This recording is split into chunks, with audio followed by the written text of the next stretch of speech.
Hello friends, English media में आप सबका फिर एक बार वेलकम। आज की इस वीडियो में हम बहुत ही इम्पोर्टेंट टॉपिक पढ़ने जा रहे हैं। जी हाँ, हम आज वर्ब के बारे में पढ़ेंगे। बहुत सारे स्टूडेंट्स हैं, इनका वर्ब के रिलेटेड कॉन्सेप्ट क्लियर नहीं है, बहुत सारे कन्फ्यूजन्स है। वर्ब जो कि बहुत ही इम्पोर्टेंट टॉपिक मैंने कहा कि इसलिए क्योंकि ये इंग्लिश ग्रामर में इसको बैकबोन माना जाता है, रीढ़ की हड्डी। आपका वर्ब्स अगर क्लियर है, आपका ये कॉन्सेप्ट, तो आगे जाके जो बहुत ही इम्पोर्टेंट टॉपिक्स, महत्वपूर्ण टॉपिक्स जो आगे हमें और पढ़ने हैं, उनमें आपको बहुत ही ये कन्वीनियंस हो जाएगी। आपको बहुत आसानी से वो अंडरस्टैंड होंगे। जैसे टॉपिक्स लाइक जो मेगा टॉपिक्स हैं, direct indirect narration, active passive voice या टेंसेस, उसमें समझने के लिए वर्ब का जो कॉन्सेप्ट है ये क्लियर होना बहुत ही ज़रूरी है। तो चले स्टार्ट करते हैं। वर्ब, इसकी डेफिनेशन और इसका ओरिजिन क्या है। वर्ब, इसका जो ओरिजिन है, it is from the Latin language. हाँ, लातिनी ज़बान के एक वर्ड से इसको लिया गया है, वर्बम। वर्बम जिसकी मीनिंग वर्ड है, because verb is the important word in English grammar, in English language. तो इसको अंडरस्टैंड करना बहुत ही ज़रूरी है। आज आपके सारे कन्फ्यूजन्स, आपके सारे जो कॉन्सेप्ट्स क्लियर होने वाले हैं। बस वीडियो को आप एंड तक ज़रूर देखें। तो वर्ब जो है, इसको एग्जाम्पल के तौर पर पहले हम यूँ समझेंगे। वर्ब जो है एक काम करता है like an engine in a car, in a vehicle. हमारे पास जो गाड़ी है, तो उसमें अगर हम इंजन निकालेंगे तो गाड़ी चल नहीं सकती, किसी काम की नहीं है। तो इसी तरह से ये जो वर्ब है एक सेंटेंस में फंक्शन करता है एज एन इंजन। अगर सेंटेंस से ये वर्ब निकाला गया तो सेंटेंस की कोई साख्त नहीं रहती, कोई पहचान नहीं रहती, कोई मीनिंग नहीं रहती। तो जो वर्ब है, it acts as an engine in the sentence. अब किसी सेंटेंस में एक तरह का वर्ब यूज़ करना है, किसी सेंटेंस में दूसरे काइंड का जो वर्ब है यूज़ करना है। Like we don't use similar kind of engines in all kinds of cars, in all kinds of vehicles. एक गाड़ी में एक तरह का इंजन चाहिए, दूसरी गाड़ी में दूसरी तरह का इंजन चाहिए। तो इसी तरह से हमारे जो सेंटेंसेस है, सेट ऑफ सेंटेंसेस है, इनमें हम different types of verbs differently use करते हैं, वो हम आगे देखेंगे। अब एग्जाम्पल के तौर पर हमने यहाँ पे कुछ सेंटेंसेस लिए हैं, इनको अंडरस्टैंड करेंगे कि वर्ब का क्या रोल है, किस सेंटेंस में वर्ब कौन सा काम करता है। बाय डेफिनेशन तो हमें पता है कि verb, it reveals an action और sometimes it can show state of being और ऑकरेंस और पोजीशन।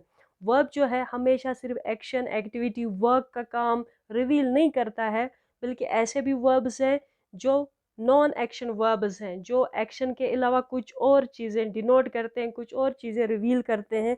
वो हम इन सेंटेंसेस में देखेंगे। एग्जाम्पल फर्स्ट में हमने एक वर्ड यूज़ किया है, ईट। आई ईट फूड। इसमें जो ईट है ये एक फिजिकल एक्टिविटी है, ये हम देख सकते हैं, मॉनिटर कर सकते हैं। आई ईट फूड, इसमें जो वर्ड ईट है ये यूज़ हुआ है as a verb, physical verb. तो काम हो रहा है यहाँ पे खाने का। We go to the market, यहाँ पर जो वर्ड गो है, it acts as verb, it is an action verb. तो यहाँ पर कोई एक्टिविटी हो रही है।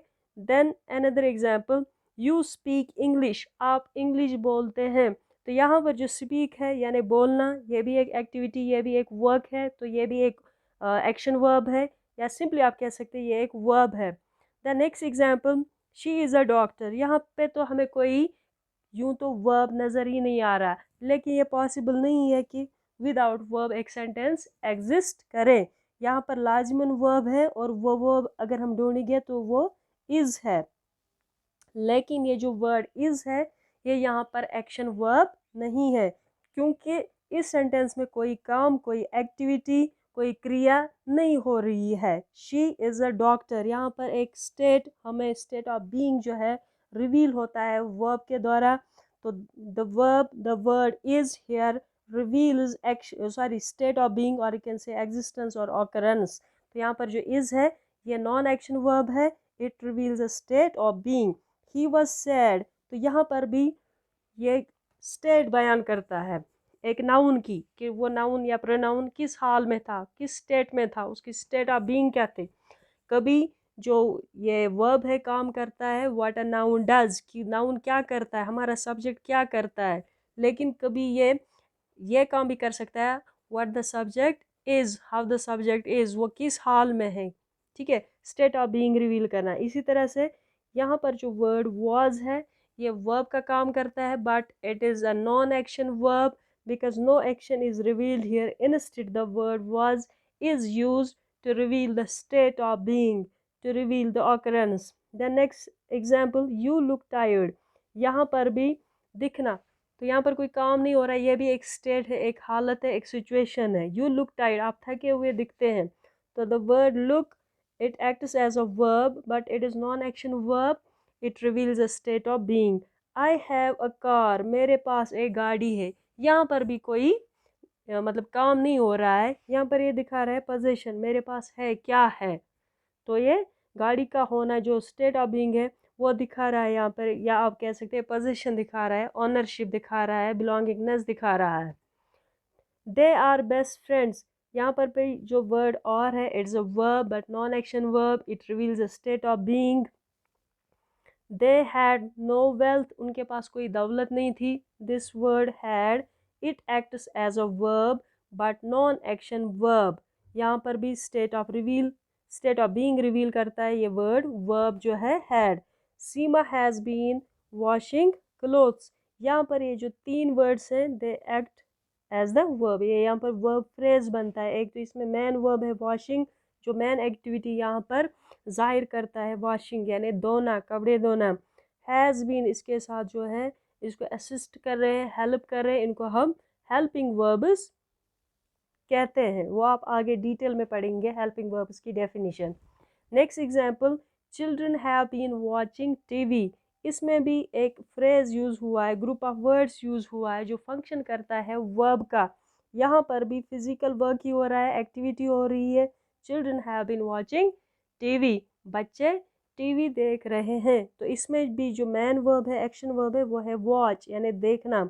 हैव बीन इसको असिस्ट करते हैं यानी हेल्प करते हैं, they are called auxiliary verbs और helping verbs. Last example, she was knitting a sweater, इसमें जो निटिंग है बुनना, वो एक स्वेटर बुन रही थी, बना रही थी। तो ये निटिंग जो है it is the main verb, और इसके साथ जो वॉज है it is the helping verb. तो कलेक्टिवली ये सारा वर्ब का ही काम करता है, and it is used to reveal an action. So in these examples we saw verbs somewhere perform some action, somewhere they reveal certain state of being or possession। किसी जगह verb कोई काम एक्सप्रेस कर रहा है, कोई काम रिवील कर रहा है, लेकिन और जगह पर हमने देखा verb जो है state of being रिवील करता है या फिर possession रिवील करता है। तो इस तरह से जो verb की डेफिनीशन है वो यूँ है that it is a word which is used to reveal some action, to denote some action, or to denote state of being, occurrence or position। तो इस तरह से आपके जो verbs की definition वो complete होगी या clear होगी। या simply आप ये भी कह सकते हैं verb is a word that tells what a subject does, कि हमारा subject जो है क्या करता है।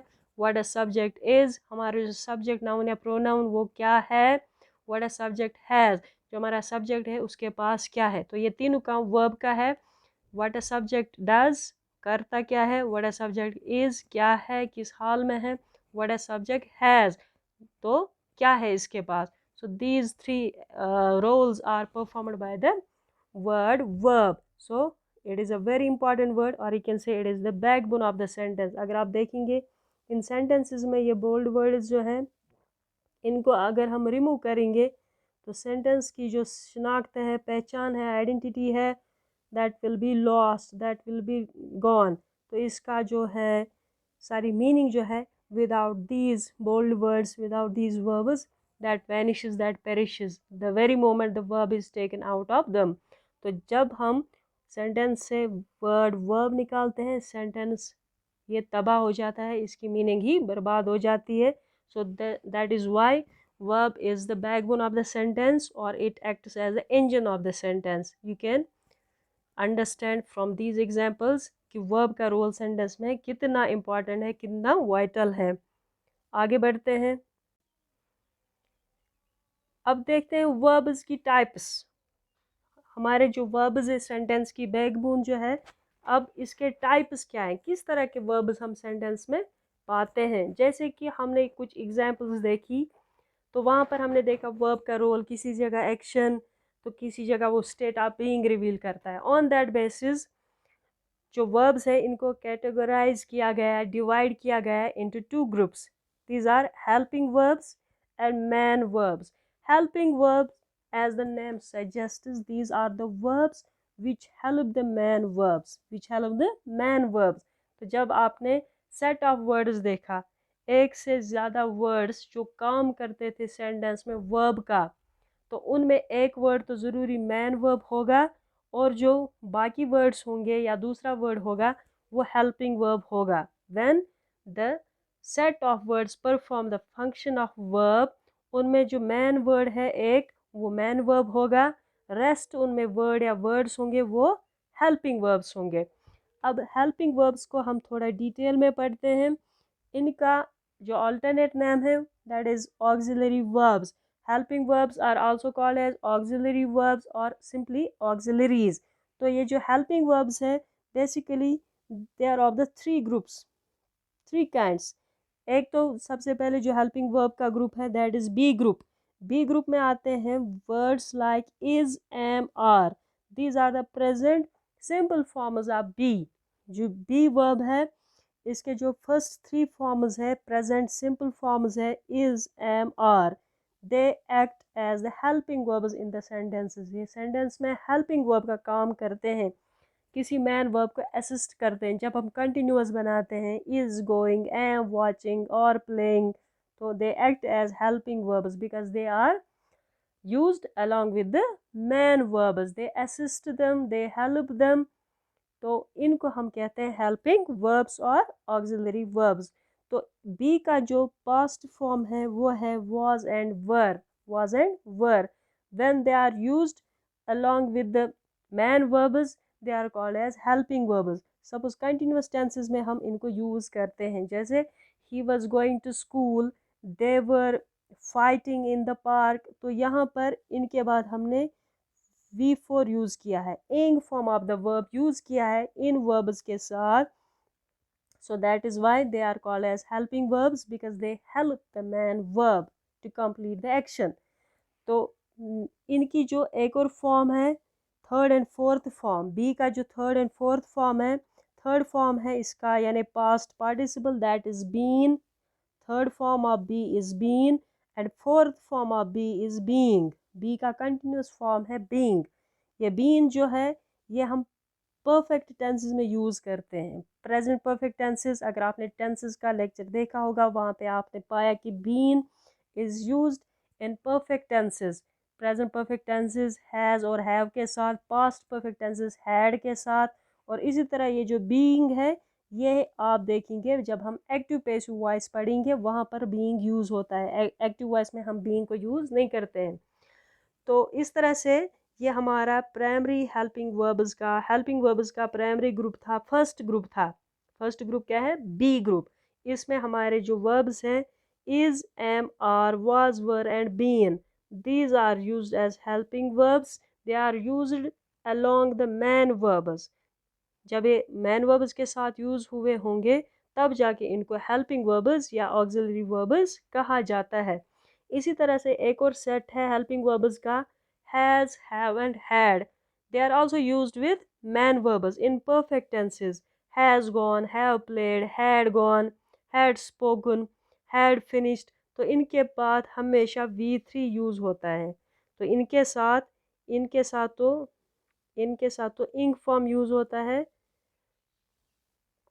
ठीक है। हैज़, हैव, हैड के साथ V3 यूज़ होता है क्योंकि इनको परफेक्ट टेंसेस में हम यूज़ करते हैं। तो ये हेल्पिंग वर्ब्स हैं, ऑक्सिलरी वर्ब्स हैं। तो इसी तरह से एक और हेल्पिंग वर्ब का ग्रुप है डू, डज एंड डिड। लेकिन इनको हम यूज़ करते हैं जब हम किसी सेंटेंस का एफर्मेटिव से नेगेटिव बनाते हैं या फिर उसका क्वेश्चन बनाते हैं, इंट्रागेटिव बनाते हैं। जैसे हम लिखते हैं I play cricket, I don't play cricket, या do I play cricket. We watch TV, we don't watch TV, do we watch TV. या she sings a song, she doesn't sing a song, does she sing a song. या फिर past में जब हमें negative बनाना होगा या interrogative, जैसे आई eight food, अगर हम लिखेंगे आई एट फूड, मैंने खाना खाया। अब इसका नेगेटिव बनाना है आई एट, तो हम लिखेंगे आई डिडंट ईट, डिड के बाद हम नॉट लगाते हैं, तो ये इसका नेगेटिव बनेगा आई डिडंट ईट फूड या did I eat food. So these are basically used when we change affirmative sentence into negative and interrogative. तो इस तरह से हम ये हेल्पिंग वर्ब्स वहाँ जाके यूज़ करते हैं। तो अब आगे देखते हैं ये जो वर्ब्स हैं, यानी ये ए ग्रुप वाला और बी, यानी ये वाले वर्ब्स और ये मैन वर्ब्स के साथ यूज़ होते हैं, इसलिए इनको हेल्पिंग वर्ब्स कहा जाता है। लेकिन कभी कभार ये सेंटेंस में अकेले भी एग्जिस्ट करते हैं, तब मैन वर्ब भी बन जाते हैं। फॉर एग्ज़ाम्पल, अभी इससे पहले हमने एक एग्जांपल देखा, she is a doctor, she is a doctor. यहाँ पे एक ही वर्ब है, एक ही वर्ब है, दैट इज़ शी इज़। तो ये इज़ यहाँ पर ये जो बेसिकली एक हेल्पिंग वर्ब है, लेकिन इस सेंटेंस में कोई और वर्ब नहीं है, इसलिए मैन वर्ब का काम भी यही करता है, जो कि बेसिकली एक हेल्पिंग वर्ब है, लेकिन सेंटेंस में ये मैन वर्ब का रोल अदा करता है। तो जब ये मैन वर्ब के साथ होगा तब इसको ये जो है हेल्पिंग वर्ब का काम होता है, लेकिन जब ये अकेले सेंटेंस में होता है तब ये स्टेट ऑफ बीइंग रिवील करता है, ऑकरेंस रिवील करता है या पोजीशन रिवील करता है। जैसे हम बोलेंगे I am going to school, am going यहाँ पे एक्शन वर्ब है, तब जाके एम जो है हेल्पिंग वर्ब है। लेकिन अगर अकेले हम एम को यूज़ करेंगे, I am ill, I am इल, तो एम जो है उस सेंटेंस में आई एम इल, इसमें मैन वर्ब भी यही है, हेल्पिंग वर्ब भी यही है, क्योंकि ये अकेला वर्ब है और स्टेट ऑफ बीइंग रिवील करता है। तो जब हेल्पिंग वर्ब्स यूज़ होते हैं अलॉन्ग विद मैन वर्ब्स, तब जाके इनका नाम पड़ता है हेल्पिंग वर्ब्स या फिर ऑक्सिलरी वर्ब्स। जब ये सेंटेंस में अकेले होते हैं, एग्जिस्ट करते हैं, तब मैन वर्ब्स का रोल भी इन्हें ही अदा करना होता है, और ये एक्ट करते हैं तब to reveal the state of being और ऑकरेंस और पोजीशन। तो ये था हेल्पिंग वर्ब। अब देखते हैं मैन वर्ब।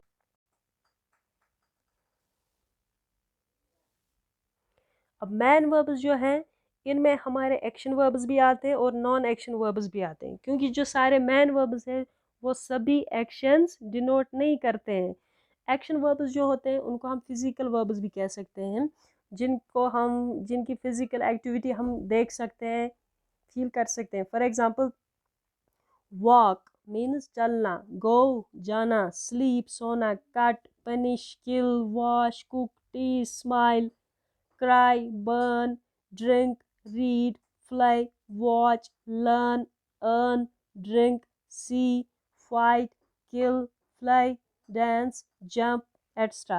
So ये जो सारे जो verbs हैं, they are all physical verbs। ये action है, ये action हम देख सकते हैं, इनको इसीलिए physical verbs कहा जाता है, because they describe specific physical actions। तो ये action verbs हैं, man verbs का लेकिन action verbs, because they denote certain action. फिर एक कैटेगरी आती है मैन वर्ब्स की ही, लेकिन कुछ ऐसे वर्ब्स जो नॉन एक्शन वर्ब्स कहलाते हैं, they are basically mental verbs. Mental verbs means उनकी मीनिंग जो है, वो जो मीनिंग रिवील करते हैं, that is related with the concepts such as discovering, feeling, emotion, understanding, think और प्लानिंग। फॉर एग्जांपल, इसमें ये वर्ड्स आते हैं know, think, understand, consider, believe, love, agree, feel, seem, look, sound. He sounds angry.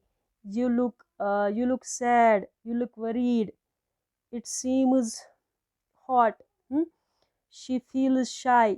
तो ये जो है, ये states of being जो है रिवील करते हैं, या मतलब इसमें जो है मेंटल, इनको मेंटल वर्ब्स कहते हैं, because they refer to the cognitive state of mind. For example, I know him, I think, I understand, she considers। इस तरह से ये जो सारे वर्ब्स हैं, इनको हम नॉन एक्शन वर्ब्स कहते हैं। तो ये भी मैन वर्ब्स, लेकिन काम इनका है नॉन एक्शन वर्ब्स का, because these are mental verbs, as their meaning reveals the concepts such as discovering, feeling or emotion। इस तरह के वर्ब्स को हम नॉन एक्शन वर्ब्स कहते हैं।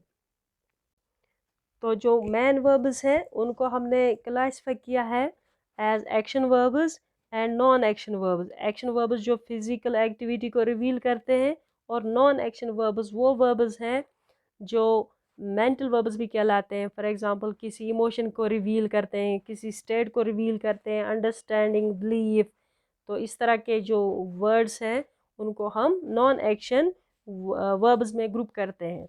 अब मेन वर्ब्स को हम और भी एक तरीके से क्लासिफाई कर सकते हैं, डिवाइड कर सकते हैं इनटू ट्रांजिटिव एंड इनट्रांजिटिव। जी हाँ, main verbs can be also classified as transitive verbs and second group is intransitive verbs. Transitive verbs कौन से वर्ब्स होते हैं वो हम देखेंगे। Transitive verbs are action verbs. ये एक्शन वर्ब्स होते हैं जिनमें कोई फिजिकल एक्टिविटी होती है, देखने को मिलेगी हमें, दैट रिलेट और अफेक्ट समवन और समथिंग। यानी यहाँ पर जो काम होता है, कोई एक्टिविटी होता है, कोई वर्क होती है, इससे कोई और मुतासिर होता है। समवन और something receives the effect of the action.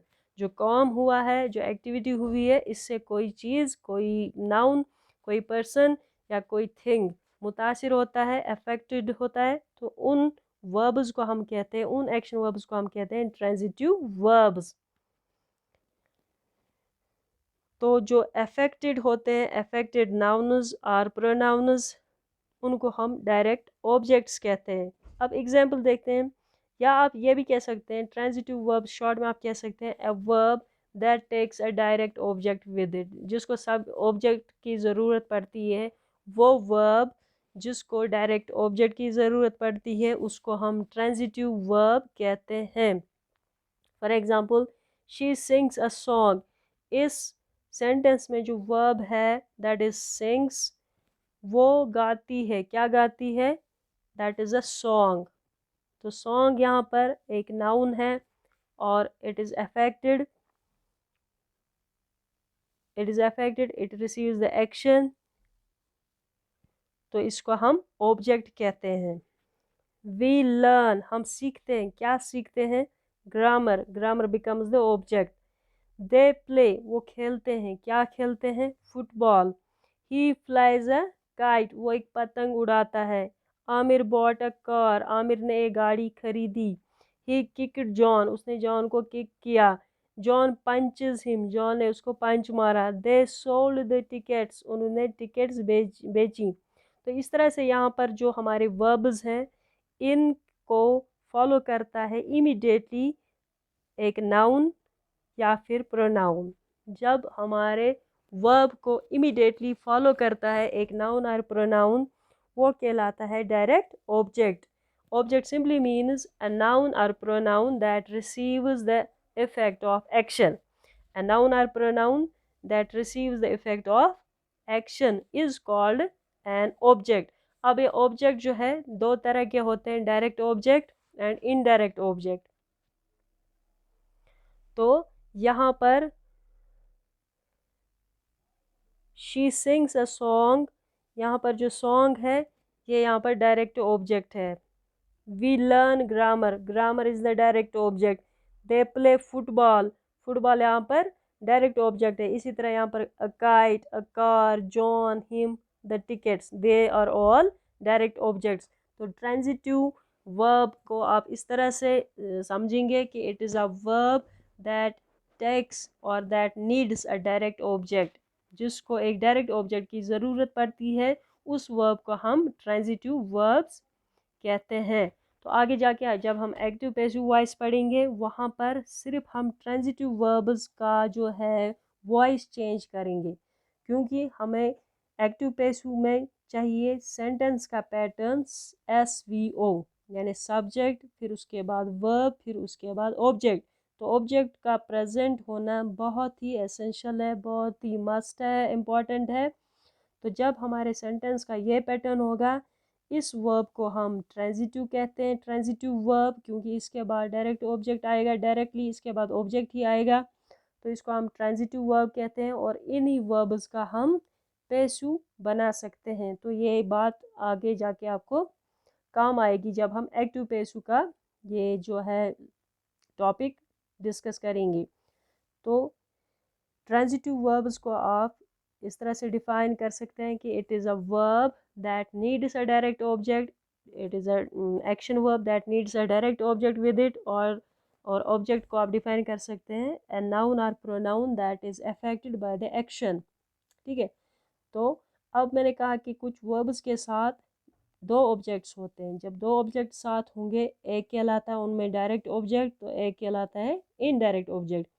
For example, they sell him the tickets, they sell him the tickets. तो यहाँ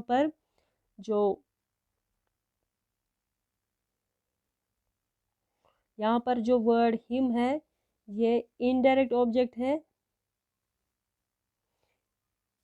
him is the indirect object while as the tickets is the direct object. They sell him the tickets, असल में sentence है they sell the tickets to him। ठीक है, तो ये इसमें डायरेक्ट ऑब्जेक्ट है, और जो दूसरा है जिसको बेची है tickets, they sell him, that is the indirect object। अब इसमें sell वर्ड जो है that is verb, इसके साथ डायरेक्ट ऑब्जेक्ट आ गया the tickets, और ये जो दूसरा ऑब्जेक्ट है him, it becomes the indirect object. इसी तरह से नेक्स्ट एग्जांपल है मैरी बेक्ड हर मदर अ पाई, मैरी ने अपनी माँ के लिए एक केक बनाया। तो इसमें भी दो ऑब्जेक्ट्स हैं, एक तो पाई, अ पाई, दूसरा है हर मदर। इसमें जो पाई है that is the direct object, her mother it is the indirect object. तो इस तरह से आपने देखा जो ट्रांजिटिव वर्ब्स हैं उनकी definition, those verbs which take direct objects with them which need direct objects, ऐसे verbs जिनको डायरेक्ट ऑब्जेक्ट्स की ज़रूरत पड़ती है वो कहलाते हैं ट्रांजिटिव वर्ब्स। अब देखते हैं इन ट्रांजिटिव वर्ब्स क्या होते हैं। इन ट्रांजिटिव वर्ब्स वो वर्ब्स होते हैं जिनको डायरेक्ट ऑब्जेक्ट की ज़रूरत नहीं पड़ती है, यानी there is no direct object following an intransitive verb. For example, she went to school, she went to school, वो स्कूल गई।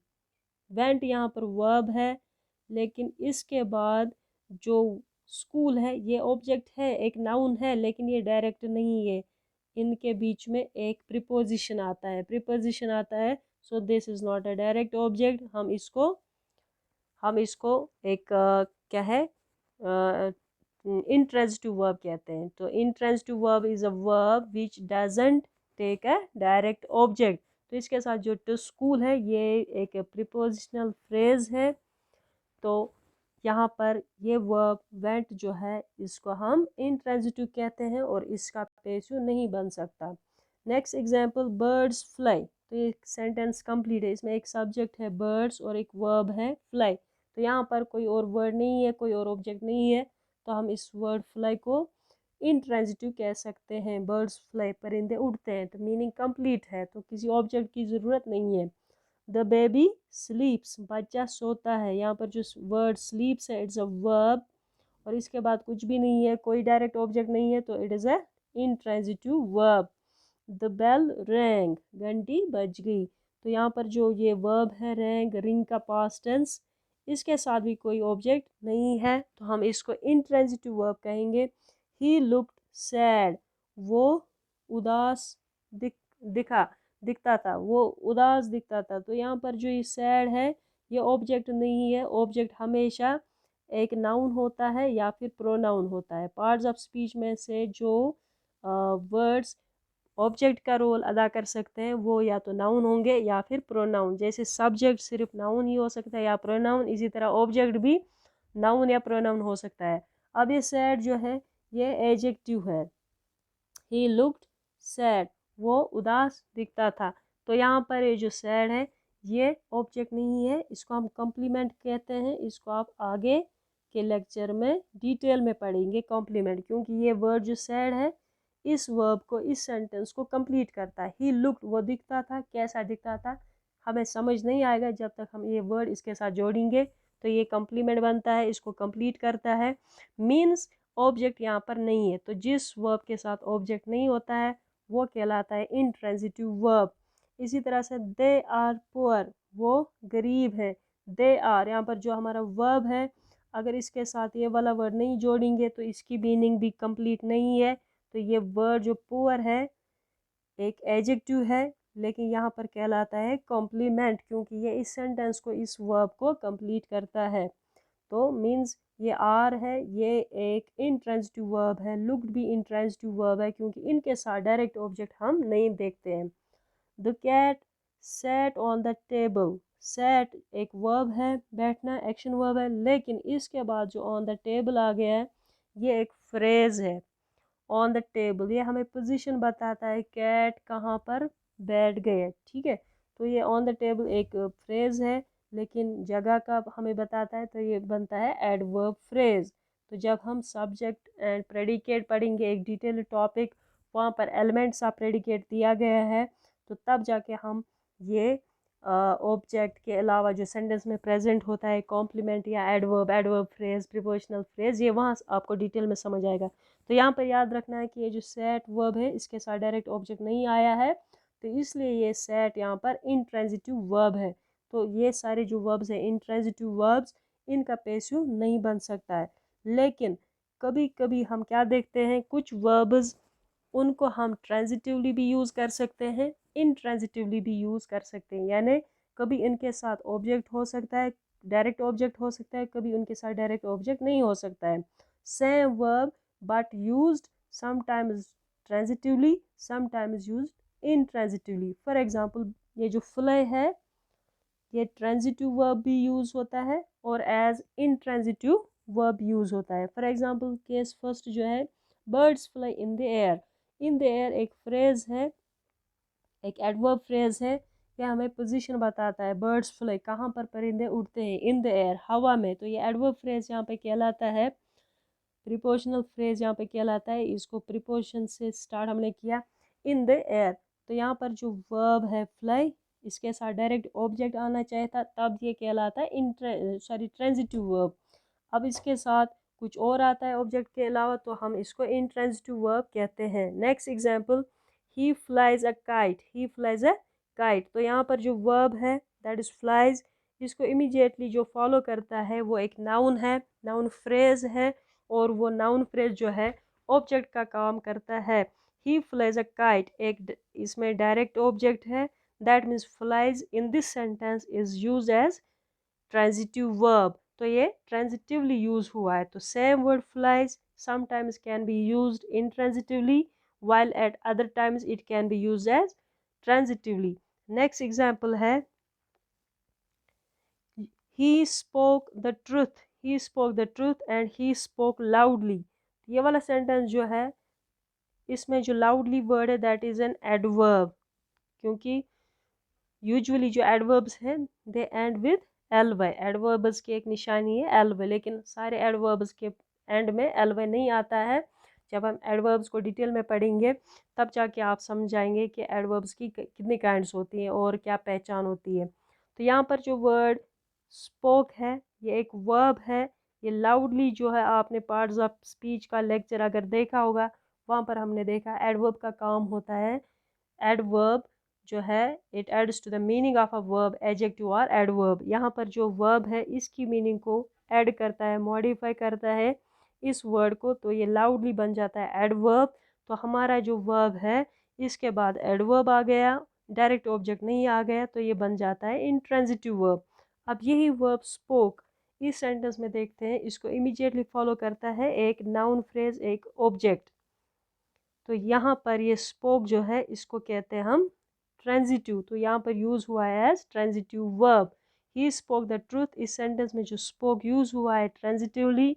नेक्स्ट एग्जांपल में सेम वर्ब यूज़ हुआ लेकिन इंट्रांजिटिवली, क्योंकि इसको फॉलो करता है इमीडिएटली एक एडवर्ब, इसमें डायरेक्ट ऑब्जेक्ट नहीं है। तो ही स्पोक लाउडली, इसमें जो वर्ड स्पोक है that is a intransitive verb. Next example में the train stopped, the train stopped suddenly। इस सेंटेंस में जो वर्ब है दैट इज स्टॉप्ड, लेकिन इसके बाद जो वर्ड यूज हुआ है सडनली वो एडवर्ब है, मीन्स ऑब्जेक्ट नहीं है। तो यहाँ पर जो स्टॉप्ड है ये एक जो है इंट्रांजिटिव वर्ब है। अब हम इसी स्टॉप वर्ड को यूज़ करेंगे एज ट्रांजिटिव वर्ब। अगर हम कहेंगे ही स्टॉप्ड द ट्रेन, उसने ट्रेन को रोका, तो इसमें जो स्टॉप्ड है इट इज़ अ वर्ब, लेकिन द ट्रेन ये एक ऑब्जेक्ट है, तो ये बन गया यहाँ पर ट्रांजिटिव वर्ब। तो सेम वर्ब यूज डिफरेंटली। इस एग्जाम्पल में यूज़ हुआ है स्टॉप इंट्रांजिटिवली, क्योंकि इसके बाद ऑब्जेक्ट नहीं आया, डायरेक्ट ऑब्जेक्ट नहीं आया, तो इंट्रांजिटिव वर्ब है यहाँ पर। लेकिन यहाँ पर इसके बाद डायरेक्ट ऑब्जेक्ट आता है, तो इसको हम ट्रांजिटिव वर्ब कहते हैं। अब कुछ और एग्जाम्पल्स देखेंगे हम उन वर्ब्स की जिनको हम बहुत ट्रांजिटिवली यूज़ कर सकते हैं और इंट्रांजिटिवली यूज़ कर सकते हैं। पहले तो fly, birds fly in the air. ये जो फ्लाई है यहाँ पर वर्ब है, इन द एयर एक एडवर्ब फ्रेज है, मीन्स ऑब्जेक्ट नहीं है यहाँ पे, तो फ्लाई जो है इंट्रांजिटिव वर्ब है। अब नेक्स्ट एग्जाम्पल में ही फ्लाइज अ काइट, यहाँ पर फ्लाइज जो है वर्ब, क्या उड़ाता है, एक पतंग, तो ये बन गया इसका ऑब्जेक्ट, डायरेक्ट ऑब्जेक्ट। तो यहाँ पर जो वर्ब है फ्लाइज, ये ट्रांजिटिव वर्ब है क्योंकि इसके साथ डायरेक्ट एक ऑब्जेक्ट है। नेक्स्ट एग्जाम्पल में ही स्पोक द ट्रूथ, स्पोक यहाँ पर क्या है, ट्रांजिटिव वर्ब, क्योंकि इसके साथ आ गया the truth, that is an object, that is a noun. अब ही स्पोक लाउडली, इस सेंटेंस में स्पोक जो है that is intransitive because after the verb comes loudly, that is an adverb, means object नहीं है, डायरेक्ट ऑब्जेक्ट यहाँ पर नहीं है। इसी तरह से the train stopped suddenly, stopped यहाँ पर एक जो है इंट्रांजिटिव वर्ब, क्योंकि इसके बाद ऑब्जेक्ट नहीं आता है, एडवर्ब आ गया। while as in this sentence same verb stopped used as transitive, क्योंकि इसके बाद द ट्रेन जो आता है वो एक ऑब्जेक्ट है, डायरेक्ट ऑब्जेक्ट है। Next example the peon rings the bell, यहाँ पर ये सब्जेक्ट द पियोन, रिंग्स जो वर्ब है, the bell that is object, direct object, तो ये वर्ब यहाँ पर कहलाएगा एक ट्रांजिटिव वर्ब। नेक्स्ट एग्जांपल में द बेल रैंग, घंटी बज गई, तो यहाँ पर वर्ब के बाद कुछ भी नहीं है, नो ऑब्जेक्ट इज सीन है, दैट मीन्स यहाँ पर जो रैंग वर्ब है it is used as intransitive verb. Last example जो है he broke the glass, he subject है, ये वर्ब है, the glass object, direct object, उसने शीशा तोड़ा, तो यहाँ पर जो ब्रोक है verb it acts as transitive verb, while as in next example the glass broke means शीशा टूट गया। तो यहाँ पर ब्रोक जो है इसके बाद कुछ भी नहीं है, कोई ऑब्जेक्ट नहीं है, तो यहाँ पर ये वर्ड यूज हुआ है इंट्रांजिटिवली। तो इस तरह से आपने देखा कि सेम वर्ब्स को हम कभी एज ट्रांजिटिव वर्ब यूज़ कर सकते हैं, तो कभी इनको इंट्रांजिटिवली भी यूज़ किया जा सकता है। अब वर्ब्स को हम एक और तरीके से क्लासिफाई कर सकते हैं। वर्ब का जो है कुछ और टाइप्स हैं, फाइनाइट वर्ब और नॉन फाइनाइट वर्ब, बहुत ही इंपॉर्टेंट है इस चीज़ को सीखना। फाइनाइट वर्ब क्या होता है और नॉन फाइनाइट वर्ब क्या होता है, अब हम ये सीखेंगे वर्ब के ये टाइप्स क्या होते हैं। फाइनाइट मीन्स लिमिटेड, एक ऐसा वर्ब जो लिमिटेड है, limited in what sense, means it changes its form with the change in tense and person. जब हम टेंस वर्ब का चेंज करते हैं, जिसका टेंस चेंज होता है और पर्सन हम चेंज करते हैं तो वर्ब चेंज होता है, यानी टेंस के साथ वर्ब का फॉर्म चेंज होता है और पर्सन के साथ वर्ब का फॉर्म चेंज होता है। For example she works hard, अगर यहाँ पे हम सब्जेक्ट शी की जगह लेंगे आई या वी या यू या दे, फिर वर्क का जो है एस कट हो जाता है, फिर हमें लिखना I work hard, we work hard, you work hard, they work hard. तो ये हो गया चेंज विद द पर्सन, हमने यहाँ पे पर्सन चेंज किया, सब्जेक्ट चेंज किया, तो हमारा जो वर्ब है ये चेंज हो गया। ठीक है, तो इसी तरह से ये एग्जांपल दे प्लेड वेल, तो यहाँ पर वर्ब का फॉर्म चेंज हो गया। अगर प्रेजेंट टेंस में बोलना है तो हम लिखेंगे they play well. You spoke truth, ये पास्ट टेंस में, टेंस चेंज हुआ यहाँ पे, अगर टेंस चेंज करेंगे प्रेजेंट में लाएंगे यू स्पीक ट्रुथ। इसी तरह से ही कट्स अ ट्री, यहाँ पर पर्सन अगर हम चेंज करेंगे, इसकी जगह हम आई लाएंगे या वी यू दे, यहाँ पर कट्स का जो ऐसे कट हो जाता है। तो इस तरह से ये ऐसे वर्ब्स हैं जो चेंज होते हैं जब हम टेंस चेंज करते हैं, वर्ब का जो टेंस चेंज करते हैं या सब्जेक्ट जो है इसका पर्सन चेंज करते हैं, तो इन वर्ब्स में चेंज आ जाती है इनके फॉर्म में। तो इस तरह से ये फाइनाइट वर्ब कहलाते हैं।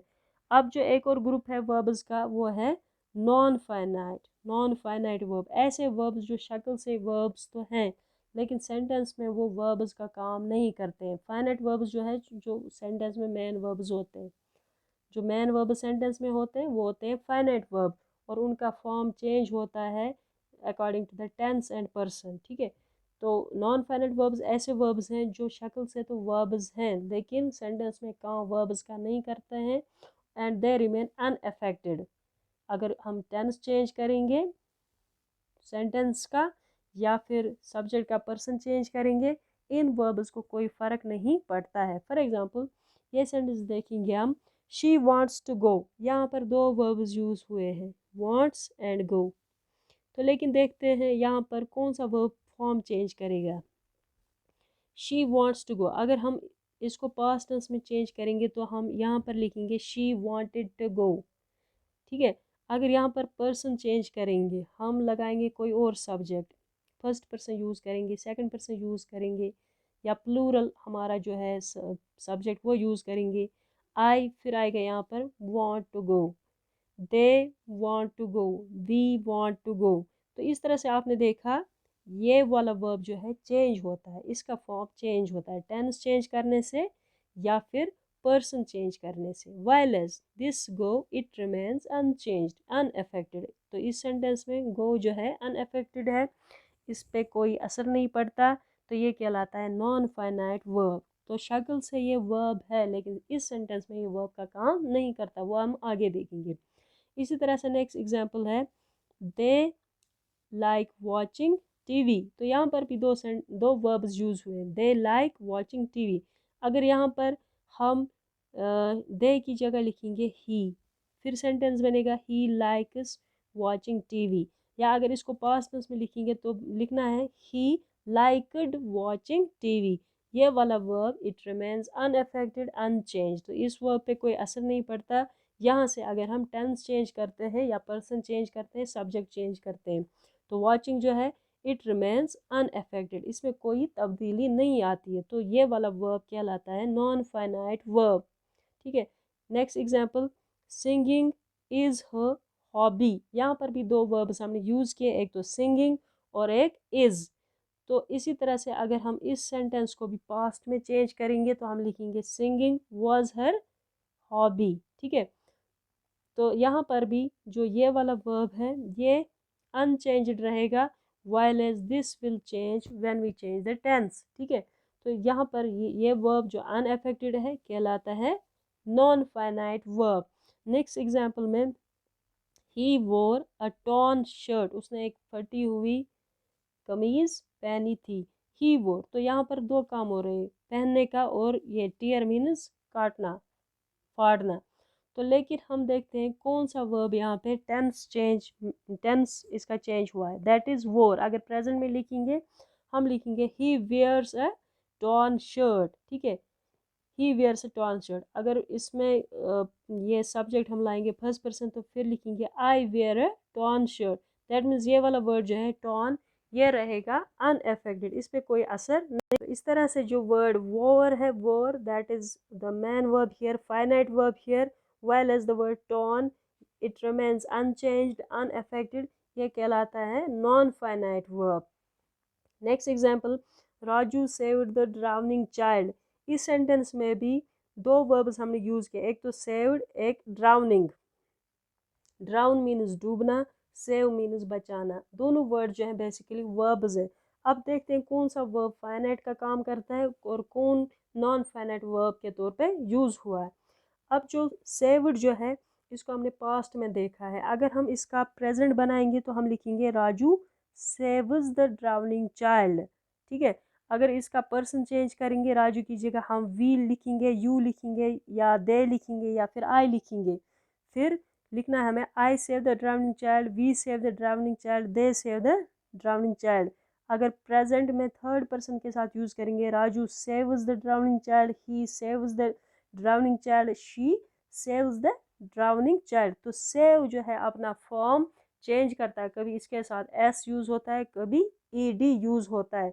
जब हम टेंस चेंज करते हैं या फिर पर्सन चेंज करते हैं। while as the second verb that is drowning, it remains unchanged, it remains unaffected। तो ये बेसिकली वर्ब है ड्राउनिंग, फोर्थ फॉर्म है ड्राउन का, लेकिन इस सेंटेंस में ये वर्ब का काम नहीं करता है, इसलिए ये कहलाता है non finite verb. Non finite verb जो हो वो काम करता है सेंटेंस में एज इन्फिनिटिव, कभी काम करता है एज जिरेंड, कभी काम करेगा एज पार्टिसिपल। इससे पहले जो हमने एग्जाम्पल्स में देखा वहाँ पे देखा आपने कि जो नॉन फाइनाइट वर्ब्स हैं उनका जो ये फॉर्म है चेंज नहीं होता है with the change in tense and person, they remain unaffected, they remain unchanged. अब ये नॉन फाइनाइट वर्ब्स जो है बेसिकली होते हैं तीन तरह के, इन्फिनिटिव, जिरेंड एंड पार्टिसिपल। ये जो है basically these are the forms of verb. Infinitive जो है it is the first form, base form of verb, it is the base form of verb का जो बुनियादी फॉर्म है that is called as infinitive. तो अक्सर इसके आगे टू लगाया जाता है तो इसको हम टू इन्फिनिटिव भी कहते हैं, लेकिन कुछ केसेस में हम कुछ वर्ब्स के बाद इन्फिनिटिव को विदाउट टू भी यूज़ करते हैं, वो हम देखेंगे जब हम इन्फिनिटिव को डिटेल में पढ़ेंगे। तो यहाँ पर आप ये जान लीजिए कि इन्फिनिटिव वर्ब जो है it is basically the first form of verb, it is the base form of verb. लेकिन इन्फिनिटिव वर्ब तो होता है शक्ल से, लेकिन काम करता है सेंटेंस में एक नाउन का। अब एग्जांपल देखते हैं हम, she wants to learn English, इस सेंटेंस में दो वर्ब्स यूज हुए हैं, वांट्स एंड लर्न। अब आप देख सकते हैं वांट्स जो है इसका फॉर्म चेंज हुआ, हमने इसके साथ एस ऐड किया। अगर यहाँ पर पास्ट में इसको यूज़ करेंगे हम लिखेंगे शी वांटेड, तो ये वाला वर्ब जो है want, it will undergo change, it will be affected, while as this verb it remains unchanged। तो यहाँ पर जो to learn है फर्स्ट फॉर्म ऑफ वर्ब है, तो ये कहलाता है इन्फिनिटिव और ये काम करता है यहाँ पर एक ऑब्जेक्ट का। ऑब्जेक्ट जैसे कि मैंने आपको पहले ही बताया, ऑब्जेक्ट जो है या तो काम कर ऑब्जेक्ट या फिर नाउन होता है या फिर प्रोनाउन होता है। तो यहाँ पर ये जो लर्न है ये यूज़ हुआ एज नाउन एज ऑब्जेक्ट, ठीक है। तो बेसिकली ये एक वर्ब है लेकिन इस सेंटेंस में यूज़ हुआ है एज a noun। तो infinitive is the base form of verb but used as object here, ठीक है। तो next example, to respect our parents is our duty. तो यहाँ पर हम देखेंगे दो जो वर्ब्स यूज हुए हैं, रेस्पेक्ट और ड्यूटी, ठीक है। तो यहाँ पर भी जो टू रेस्पेक्ट है ये यहाँ पे यूज हुआ as subject, as a noun, ठीक है। तो बेसिकली जो टू रेस्पेक्ट है एक इन्फिनिटिव है, फर्स्ट फॉर्म ऑफ वर्ब है, बेस फॉर्म ऑफ वर्ब है, बट यूज़ हुआ इस सेंटेंस में अदर देन वर्ब, ये इस सेंटेंस में वर्ब की तरह यूज़ नहीं हुआ। Next example, he refuse to obey. यहाँ पर रिफ्यूज जो है वर्ब का काम करता है और ओबे जो है ऑब्जेक्ट का काम करता है, क्योंकि रिफ्यूज्ड आप देखते हैं इसका फॉर्म चेंज हुआ है, रिफ्यूज्ड पास्ट में, अगर प्रेजेंट में लिखेंगे तो लिखेंगे ही रिफ्यूजेस टू ओबे। तो ओबे जो है अनचेंज्ड है और यह वर्ब का पहला फॉर्म है इसलिए ये कहलाता है इन्फिनिटिव। इसी तरह से टू एयर इज़ ह्यूमन, इस सेंटेंस में वर्ब का काम इज़ करता है, टू एयर यहाँ पे बनता है सब्जेक्ट। तो इस तरह से हमने देखा इन्फिनिटिव जो है ये basically base form of the verb है and it can act either as object or subject, means it can act as a noun in the sentence। Infinitive basically एक वर्ब होता है, वर्ब का पहला फॉर्म होता है लेकिन सेंटेंस में काम करता है नाउन के तौर पर, कभी सब्जेक्ट तो कभी ऑब्जेक्ट। अब एक और जो नॉन फाइनेंट वर्ब है दैट इज जिरेंड। अब देखते हैं ये जिरेंड क्या होता है। जिरेंड जो है it is the V4 that is the ing form of verb, continuous form यानी प्रेजेंट पार्टिसिपल फॉर्म। जिरेंड जो है ये वर्ब का फोर्थ फॉर्म है लेकिन ये वर्ब का काम नहीं करता है। बेसिकली एक वर्ब है लेकिन काम करता है नाउन का, जैसे इन्फिनिटिव काम नाउन का करता है इसी तरह जिरेंड भी काम नाउन का करता है। इन्फिनिटिव था V1 while as gerund is the V4 ing form. तो ये याद रखना, नॉन फाइनाइट वर्ब्स जो हैं उनके तीन टाइप्स है। पहला जो इन्फिनिटिव जो हमने डिस्कस किया, base form of verb, act करता है सेंटेंस में या सब्जेक्ट या फिर ऑब्जेक्ट यानी नाउन के तौर पर। एक वर्ब जब यूज़ होता है वो कहलाता है infinitive. First form of verb when used as subject और object is called as infinitive. अब हम जिरेंड पढ़ने जा रहे हैं। Gerund is the ing form of verb, fourth form of verb used as noun, यानी सब्जेक्ट और ऑब्जेक्ट। तो gerund जो है इंग फॉर्म ऑफ वर्ब है, लेकिन सेंटेंस में काम करेगा सब्जेक्ट और ऑब्जेक्ट यानी नाउन के तौर पर। तो इसको हम जिरंड कहते हैं। For example, reading is his favourite pass time. Reading जो है उसका हॉबी है, पास टाइम है, लेजर टाइम में जो वो काम करता है वो है रीडिंग। तो रीडिंग आपको पता है रीड का फोर्थ फॉर्म है, लेकिन यहाँ पर इस सेंटेंस में यूज़ एज वर्ब नहीं हुआ है, क्योंकि यहाँ पर वर्ब जो है दैट इज़ ओनली जो इज़ है यहाँ पर वर्ब है। रीडिंग इज़ से पहले आ गया, मीन्स सब्जेक्ट है, यहाँ पर एक नाउन है, ठीक है। तो reading in this sentence is use as subject of the verb is. इस इज़ का सब्जेक्ट जो है वो है रीडिंग। रीडिंग जो है बेसिकली एक वर्ब है, इसका फोर्थ फॉर्म है, लेकिन यूज़ हुआ है सेंटेंस में नाउन के तौर पर, इसलिए इसको जिरंड कहते हैं। Next example, I like reading poetry. यहाँ पर जो वर्ड वर्ब का काम करता है दैट इज़ लाइक। रीडिंग जो है ये कंटिन्यूअस फॉर्म है रीड का, लेकिन यूज़ हुआ है एज ऑब्जेक्ट। पहले सेंटेंस में एज सब्जेक्ट वर्ब से पहले, नेक्स्ट सेंटेंस में वर्ब के बाद यानी ऑब्जेक्ट। तो सब्जेक्ट हो या ऑब्जेक्ट इट मीन्स नाउन, ठीक है। तो यहाँ पर जो रीडिंग है ये एक कंटिन्यूअस फॉर्म है, V4 फॉर्म है, प्रेजेंट पार्टिसिपल फॉर्म है, बेसिकली एक वर्ब है, लेकिन सेंटेंस में काम करता है नाउन का, ये कहलाता है gerund. So gerund is the ing form of verb acting as a noun, acting as a noun, ठीक है।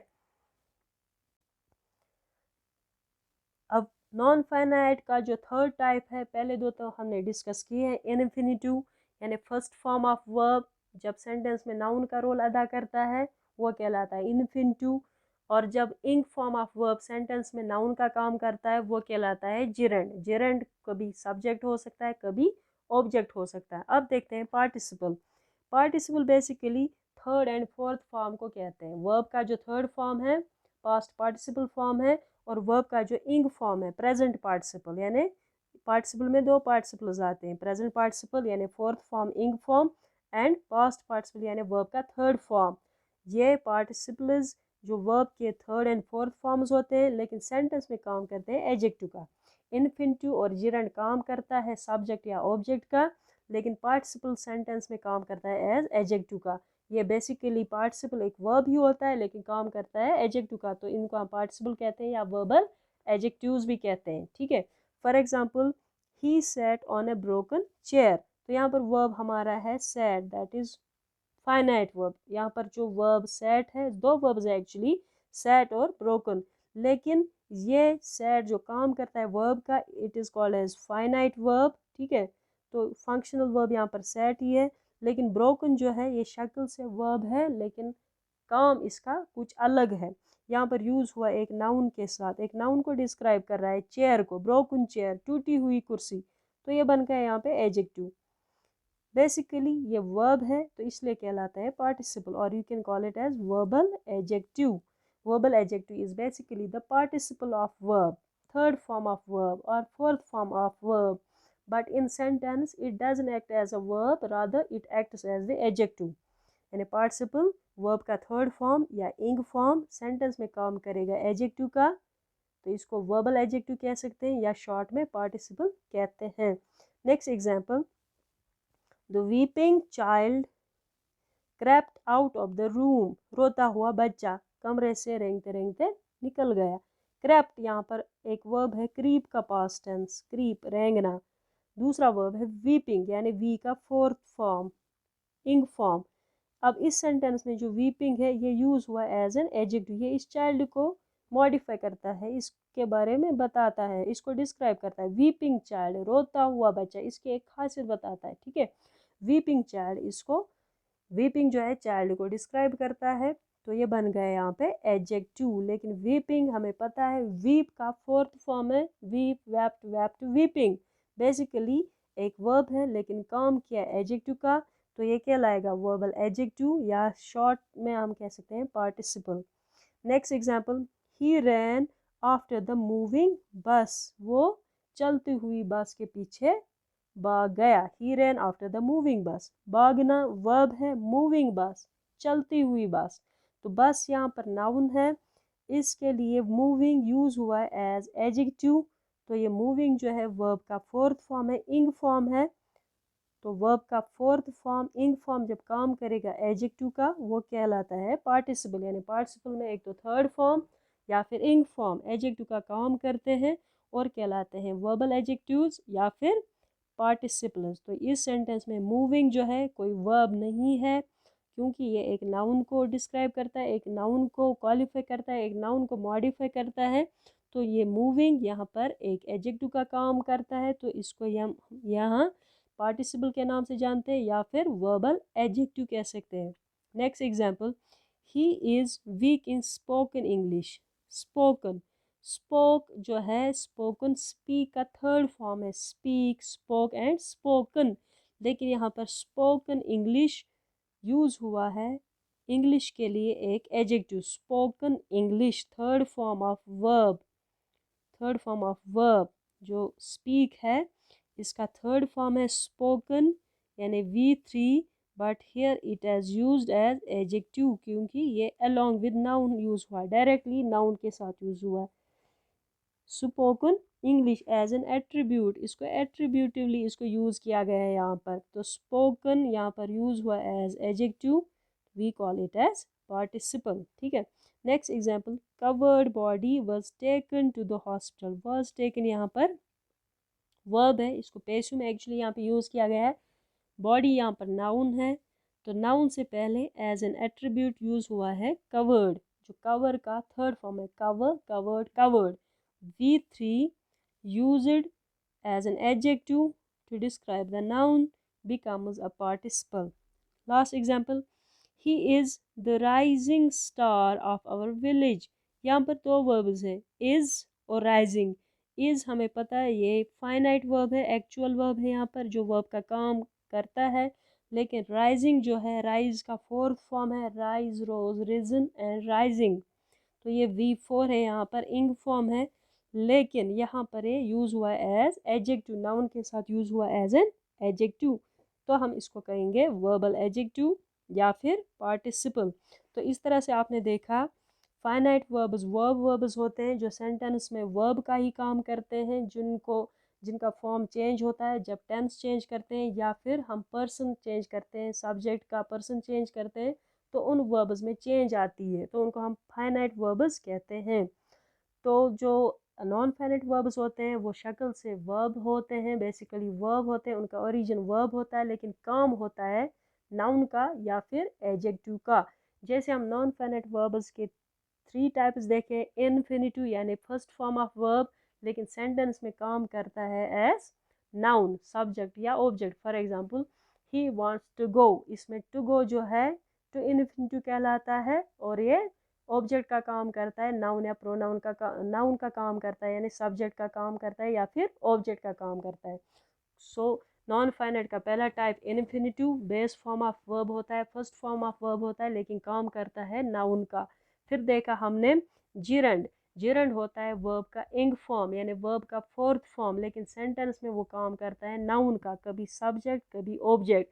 Like reading is my hobby, इसमें रीडिंग जो है एक इंग फॉर्म ऑफ वर्ब है लेकिन काम करता है सब्जेक्ट का, reading is my hobby is verb का जो सब्जेक्ट है इस सेंटेंस में रीडिंग।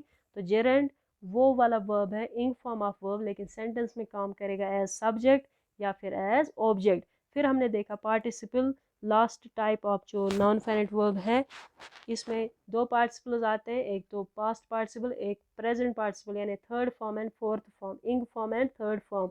ये एडजेक्टिव्स का काम करते हैं। थर्ड फॉर्म जब एडजेक्टिव का काम करता है तो ये पार्टिसिपल कहलाता है या वर्बल एडजेक्टिव कहलाता है। इसी तरह से जब इंग फॉर्म ऑफ वर्ब काम करता है एडजेक्टिव का, इसको भी हम पार्टिसिपल कहते हैं या फिर वर्बल एडजेक्टिव कहते हैं। ब्रोकन चेयर, ब्रोकन विंडो, तो ब्रोकन थर्ड फॉर्म है वर्ब का लेकिन यूज हुआ एज एडजेक्टिव, इसको बोलेंगे हम वर्बल एडजेक्टिव या फिर पार्टिसिपल। इसी तरह से इंग form of verb, weeping child, crying baby, moving बस, तो ये यहाँ पर काम करते हैं एडजेक्टिव्स का, बनते हैं वर्बल एडजेक्टिव्स या फिर पार्टिसिपल्स। इसी तरह वर्ब्स की एक और कैटेगरी में आता है मॉडल वर्ब्स, या सिंपली मॉडल्स कहते हैं उनको, या फिर मॉडल ऑक्सिलरीज। तो ये भी वर्ब्स हैं, इनमें आता है विल, इसका पास्ट टेंस वुड, शैल इसका पास्ट टेंस शुड, कैन का past tense could, may, might, must and ought। तो ये सारे जो वर्ब्स हैं ये कहलाते हैं मॉडल्स और model auxiliaries. They are used to denote specific moods in the sentence. Sometimes they can reveal permission, sometimes they show possibility, certainty, necessity, ability. जब हम मॉडल्स को डिटेल में पढ़ेंगे तब हर एक मॉडल वर्ब का हम रोल देखेंगे कि किस सेंटेंस में कैसे वो परफॉर्म करते हैं. तो इस तरह से हमने वर्ब्स को कंप्लीट किया है. वर्ब की डेफिनेशन क्या है, टाइप्स क्या है, हेल्पिंग वर्ब्स, फिर मैन वर्ब्स को हमने डिवाइड किया as transitive verbs, intransitive verbs. फिर मैन वर्ब्स को हमने और डिवाइड किया as action verbs, non action verbs.